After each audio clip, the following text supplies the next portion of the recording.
you would help me with any chat comments. Absolutely. Yep, sure.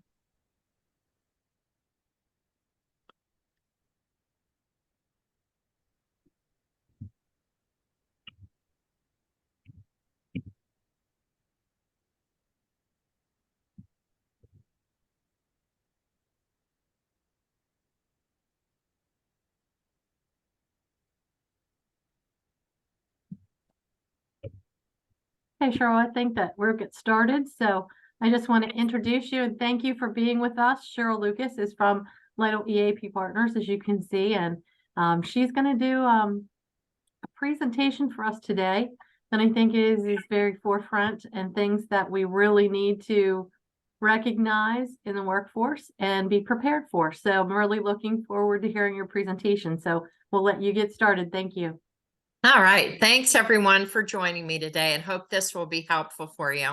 I just want to give an acknowledgement to you and your organization for being proactive and being inclusive, diverse, and promoting equality.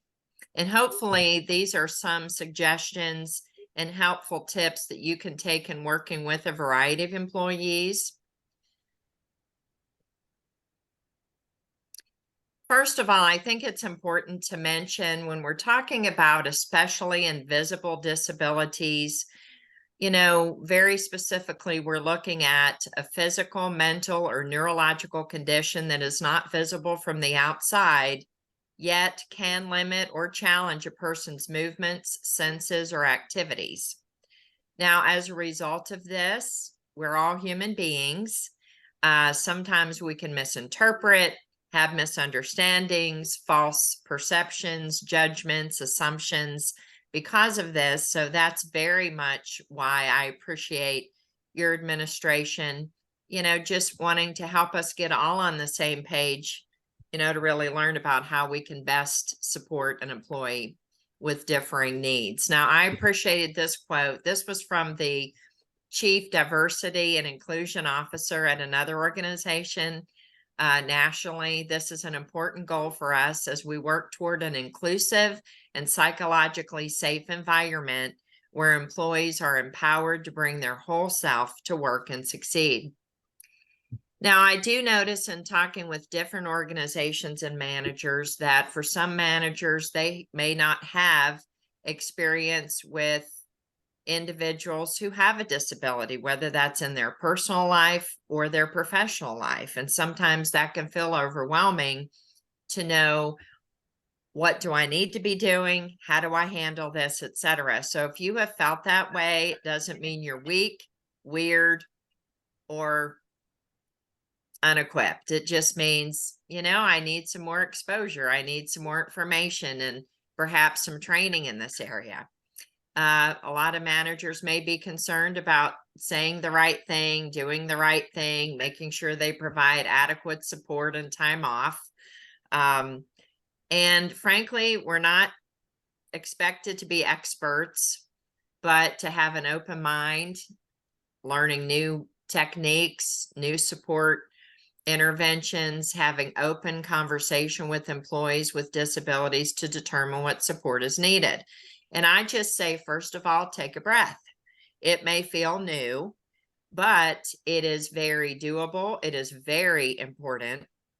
And again, because you are progressive in your organization with inclusion, diversity, and equality, this is perfect timing to learn some new strategies. Managers are allowed to have conversations with each employee about what a great experience at work looks like for them, what support is needed, and what drives them. So that's kind of like the employee defining their needs for you and having that open conversation. Now, obviously, we're looking at supporting all employees, regardless of whether or not they have a disability. So the key areas we're going to be talking about today are addressing inaccurate perceptions, addressing unconscious bias, having candid conversations, and not making assumptions. Now, employees without disabilities may often not know how exactly to relate to, work with, or even understand their colleagues who may have a disability. And this is why it's important to educate yourself as a manager, but also educate your team. And I'm going to say, with a disclaimer, following the policies of your HASA's organization. Now, one of the most crucial steps in supporting employees with invisible disabilities, now I want to be specific about what those might look like. They could be the neurodivergent, which could be, for example, autism, ADHD, those kinds of things, intellectual and developmental. Now, I will add to that that there are mental health diagnoses that can be considered disabilities as well. That could be depression, anxiety, etc. But you get the idea, though. It kind of has the whole spectrum of different needs that folks would have. But the key when we're talking about one of the most crucial steps is to make sure that you and your team are well educated on the different types of disabilities, their impacts and challenges actually faced by the individuals who have the disabilities. So let's talk about some of the tips. Now, I want to invite folks to put any comments in the chat or scenarios or questions if you like. This is challenge by choice, but to really look at providing the same respect and consideration to team members all across the board with or without identified disabilities. Now, these are things that I have picked up from some of our other organizations, things that I've talked with job coaches about, and things that I've talked about with actual, employees who have perhaps some of the disabilities we're talking about today. But refraining from saying to a colleague with a disability that they are being brave or using baby talk when communicating with them. Many employees feel like they're treated as children or spoken to as children. Now, they may have neurodivergent, they may have the intellectual or developmental disabilities. So to you, they may come across like they are much younger than they are, and legitimately they may be. Mentally and socially, even emotionally, their chronological age is very different than their emotional, social, and mental age. So sometimes that could be very tempting to communicate in a different manner, but it's very off-putting and discounting to the individual receiving that type of communication. Refrain from helping someone without them requesting it. Now, this is what I see happen with coworkers helping perhaps a coworker with a disability. I've watched it in workplaces where if someone is not doing it fast enough, or they're taking extra time, that very often the other person is jumping right in to hurry up the process. And that could be interpreted as, I'm not capable, I'm stupid, I'm a failure, I'm a loser, you had to jump in and save me again, kind of thing. So we don't want to cause these kinds of residual fallout results because we think we're well-minded trying to help someone, but on the other hand, we're negating them, figuring things out, and getting proficient in their functions. Managers can have regular one-on-one meetings with employees to check in, ask questions, now sometimes, and I think I appreciate when I was talking about it in the previous slide, when it's mentioning that we should really be open to allowing the employee with a disability to define their needs.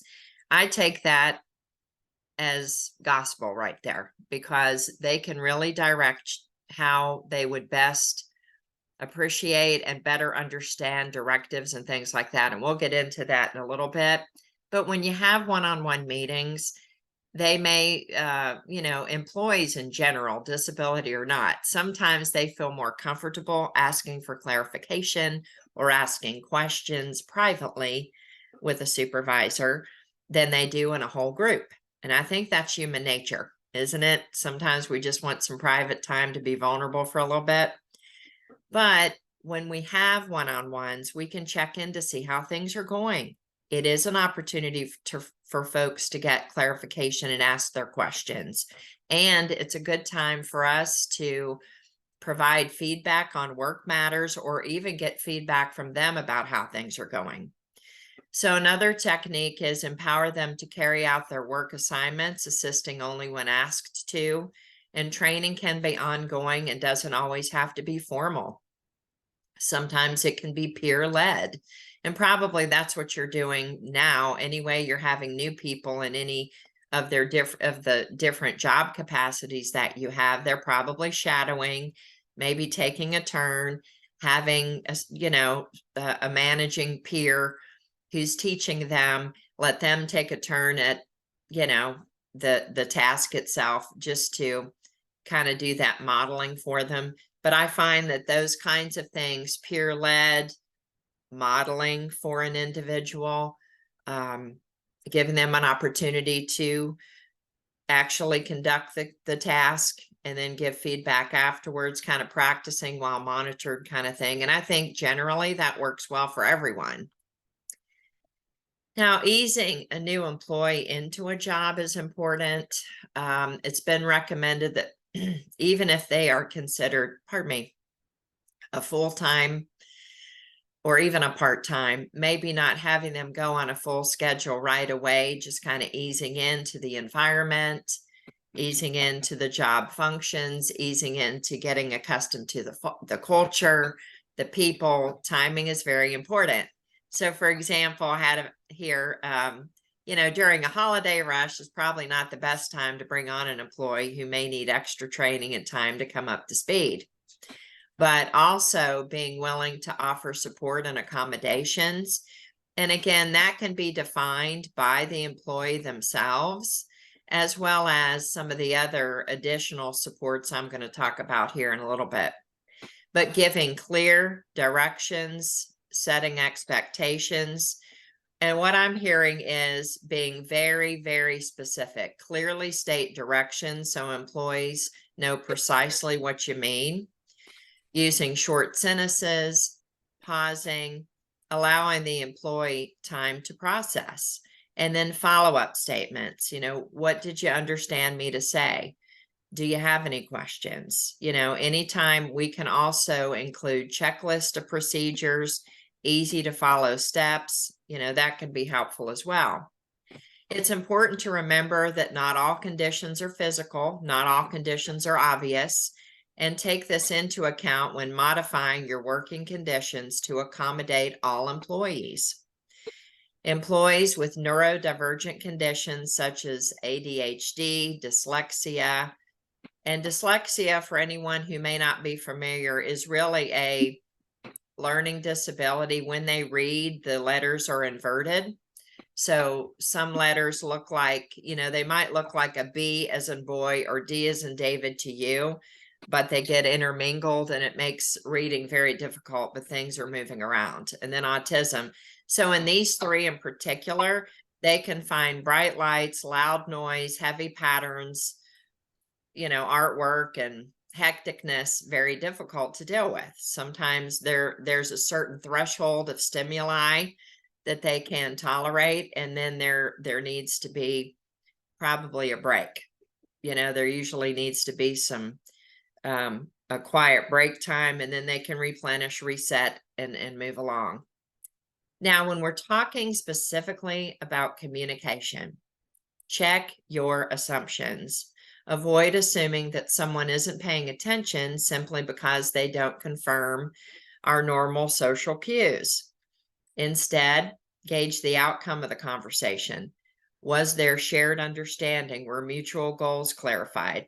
Because let's face it, some of our different disabilities specifically are social cue inabilities.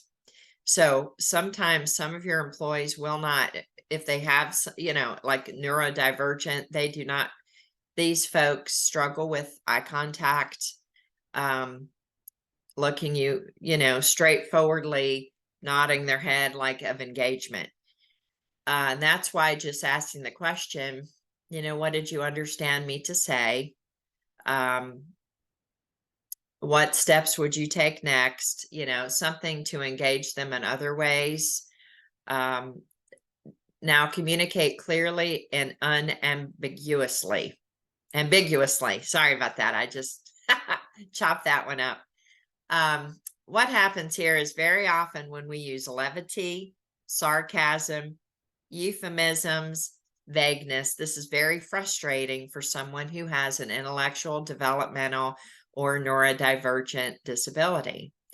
That does not compute. That abstract part of the thinking is not there. And for those who may not have a disability, this is very normal socialization kind of thing, interpersonal exchange, but it's not the same that way. It's not received the same way because it's not processed the same way. So it doesn't make it wrong. It's just different. So recommendation 3 is to stay flexible and to recognize that a coworker's state of being can vary significantly. They may seem fine in one moment, but very different later due to sensory overload or fatigue. And that's what I was suggesting before, that there's a threshold, that things seem to go very smoothly. Everything's on an even keel. And then when that threshold of tolerance of stimuli is overloaded, and that is sensory overload, then you may see some differing behavior. And that's a good sign to say, why don't you take a quick break, get some water, take a little walk, take a break. They're in the quiet, that stimuli overload goes down and they're back to an even keel and they can reset. Now, my rule of thumb is when in doubt, check it out. You don't have to guess. You don't have to assume. You don't have to be a snap reader of the situation, because sometimes when we're assuming, trying to read the situation, we can get it wrong. We may have an inaccurate interpretation. So when unsure, inquire about a coworker's preferred communication style. Sometimes it's just asking them the question, how do you prefer to be communicated with?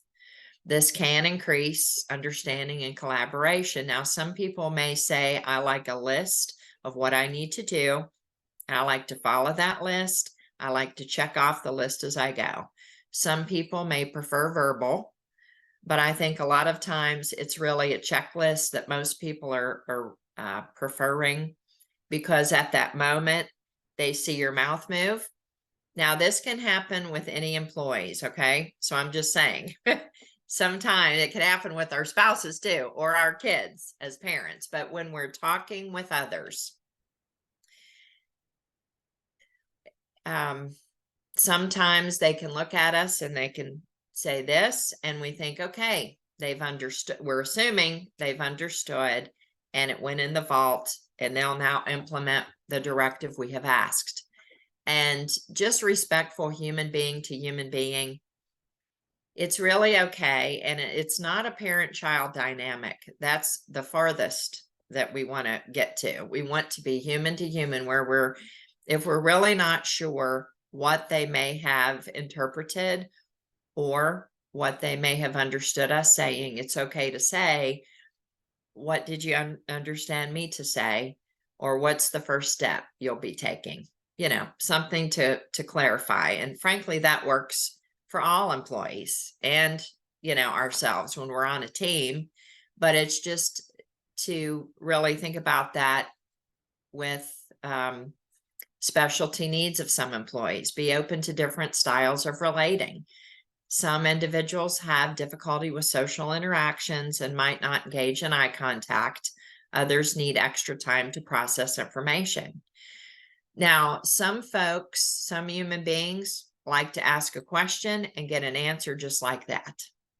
And when they don't, they get impatient. Other people, though, who have been asked a question are processing. They may be thinking about their response. They may have some questions. They may end up sharing with you more information than you were expecting, but be patient, because sometimes people may need to process to give you some background centered around that question you ask, background to give you the answer you're asking for. And sometimes people have personality types that I just want the facts. Don't give me any extra.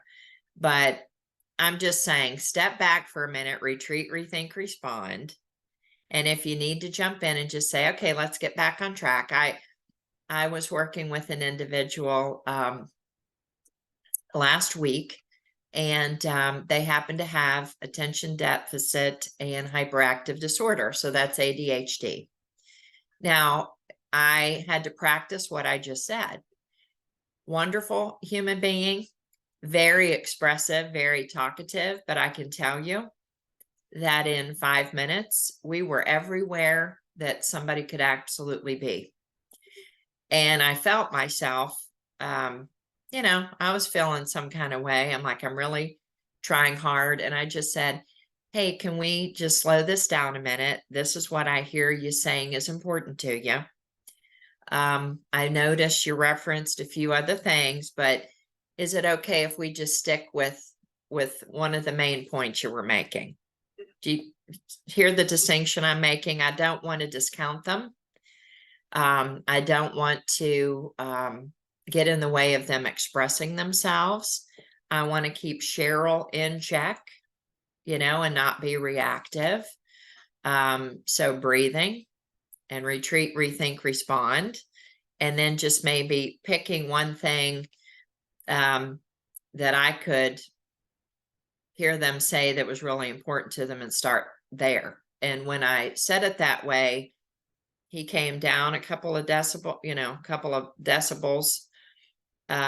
slowed the process down a little bit, and we were able to get on track. Now, I did have to do that often, but I realized, okay, this is the best way to track. It's meeting his approval, and I need to just maybe, it's my job to help him clear a path, because there's a lot of things happening, especially in attention, ADHD, any attention issues. And if somebody does have the courage to share that with you ahead of time, regardless of what they're sharing, we always want to take that as sacred space. That's their privacy. They're letting you into their world to educate what it looks like. So we always want to be respectful of that space they're letting us into. And especially with attention issues, it's very important to have a checklist. These are the things I need you to accomplish today. You could even put timings. Keep the clipboard with you, or notepad, or whatever it is, and just check off, this is your next thing. And when it's done, check it off. And this is your next thing, check it off, because things are so scattered. The very dynamic right there, they're not born with a sifter. They don't have a compartment that pushes everything aside and does one thing at a time. It all comes in on them simultaneously. So they heard you, they heard the directive, they looked at you, and they were shaking their heads. And I guarantee at that very moment, they heard what you said. And then the vacuum was running, or all, the place got crowded, or multiple stimuli, and there was something else that needed to be done. So they focused their attention now on that new duty they needed to complete. And whatever that discussion you had a little previously, went somewhere. Now, that does not make them lazy, and that does not make a person stupid. Because anybody, especially who's dealing with this particular dynamic, they feel that way, but they're not lazy and they're not stupid. They're having chaotic, stimuli kind of getting in the way, distracting them. So that's why keeping it simple and just keeping yourself, I would say to everyone, retreat, rethink, respond, breathe, take a breath, step back and say, okay, now out of all this, where can I begin? Keep it simple, keep it specific. And there are going to be times you're going to want to invite, how can I make this more smooth for you? What's the best way to communicate? Or, and just kind of let them lead. Not everyone is going to be able to articulate or interpersonally engage in the way you may be accustomed, but they might be one of the hardest working employees you have. Now, I remember working with a company a year or so ago where a gentleman was in his 50s and he had an intellectual disability, pleasant person, wonderful work ethic, just a delightful individual. Now his intellectual age was very different than his chronological age. So he did not pick up on boundaries sometimes or social cues and things like that. He was very teachable, very accountable, but that level of built-in developmental maturity wasn't necessarily there. So there were several things that we put together in working with the organization and the employee. One of them, and these may be things you all are already doing, but it's just good to review. The Office of Vocational Rehabilitation, they are state organizations. It's the State Vocational Rehabilitation Agency. I put the information for Pennsylvania there, but they have district and regional offices. And very often they are just, every time I've utilized them in assisting someone, they have really met us where the individual's needs were, whether that was additional training, job coaching, case, some blended case management if they had other needs. Like sometimes there may be needs of an employee of a transportation nature, or housing, or other mental health and multiple supports or what have you. But the funding is there, and it is, you do have a local branch. And then another one is job coaches, which I believe you guys are utilizing job coaches. But I have found that in the individual I spoke of, the male that was in his 50s that had intellectual and developmental disabilities and was not picking up on social cues, but had an excellent work ethic, never missed a day. I mean, he was the hardest working individual on that crew, but we did get him reconnected with a job coach. And the job coach, I find this probably the best, let's say, support resource for managers and employees, because they will talk with the manager. They will get up to speed on what the functions and expectations are for that employee. They will work with the employee. They will come on site. They can shadow. They will keep in touch with the manager to get feedback on how things are going. And I think that can be vital, because someone can really, by having that 360 village of support, it's good for the organization, good for the manager, good for coworkers, and ultimately the best for an employee, because they can really develop to be the best they can be. And let's face it, we may not be experts on a variety of people's disability needs, but we know where to find people who are. And this is what they specialize in, is helping people flourish in their work environments. Now, I do want to say to you that the Employee Assistance Program is available to you 24/7 at the 800-327-7272. You can also reach us 24/7 via our website, where we do have an awful lot of resources, articles, videos on a number of topics, including managing employees, etc. And you would just use HOSS as your company code. And I just want to take some time if anybody has some questions or comments for me. Cheryl, I've been monitoring the chat and I haven't seen any yet, but I have it here. If anyone does have any questions for Cheryl, please take advantage right now.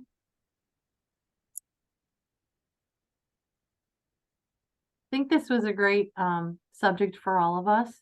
I appreciate you sharing your wisdom and all your expertise with us. And I think, it probably brings some awareness for us. So I don't know if anyone may have questions right now. Well, that's okay. That's okay. And I would just say, do the good work you're doing. You have a very, very, and I'm saying this genuinely and sincerely. You have a very good reputation in supporting your staff. And every staff person can have varying needs. But again, just remember the tips of you don't have to be an expert, just keep the open conversation going. Get a good handle on what needs, identifying needs, and just realizing that some people relate and communicate differently, and there may be some limitations, and it's very difficult for us as humans not to want to make that comparison, but just, use those 3 R's: retreat, rethink, respond. And thanks for letting me join you all today. Great words of wisdom. Thank you so much for sharing with us today. Appreciate You're it so so welcome. much. Everybody have a wonderful afternoon. Thank you. Thanks. Bye. Bye.